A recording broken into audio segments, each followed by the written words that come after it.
ఇప్పుడు సింపతి ఎందుకు చూపిస్తున్నారు? సింపతి చూపించాల్సిన అవసరం ఏంటి? బాధితుల పక్షాన కదా నిలబడాలి. ప్రతిపక్షం బాధితుల గురించి మాట్లాడట్లేదు, జనసేన బాధితుల కోసం మాట్లాడట్లేదు.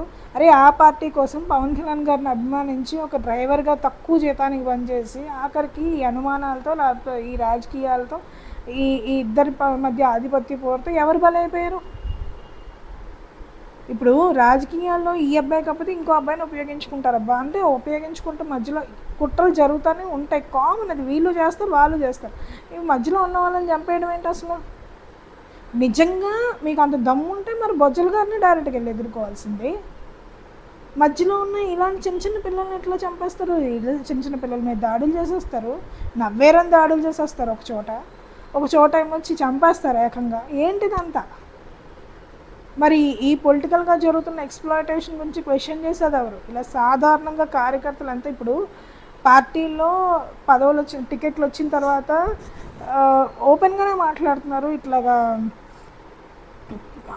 అంటే ఇంత డబ్బు ఇవ్వాలి, ఈ పార్టీ వాళ్ళకి టికెట్ రాలేదు కాబట్టి వీళ్ళకి ఇంత డబ్బులు ఇవ్వాలి అని చెప్పేసి మాట్లాడుకున్నారు. అంటే మరి కార్యకర్తలు ఎంతోమంది కష్టపడ్డారు, సెటిల్ చేసుకున్నారు అట్లా పైనుంచి. ఈ ఎవరికైతే టికెట్ వచ్చిందో వాళ్ళ టికెట్ రాని వాళ్ళకి ఇంత ఇవ్వాలి, లేకపోతే ఇంత షేర్ ఇవ్వాలి, లేకపోతే అధికారంలో ఉన్నప్పుడు ఈ పదవులు ఇవ్వాలి, ఏవో మొత్తం మీద ఒక అండర్స్టాండింగ్ వచ్చారు.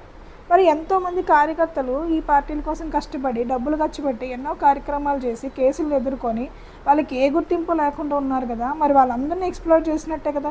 మరి మీరంటే పైనుంచి పంచుకొని వెళ్ళిపోతున్నారు, వాళ్ళ పరిస్థితి ఏంటి?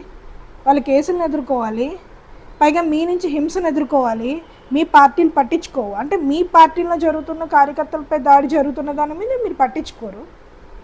ఎంత ఎక్స్‌ప్లాయిటేషన్ జరుగుతుంది, ఎవరిని క్వశ్చన్ చేయాలి ఇవన్నీ?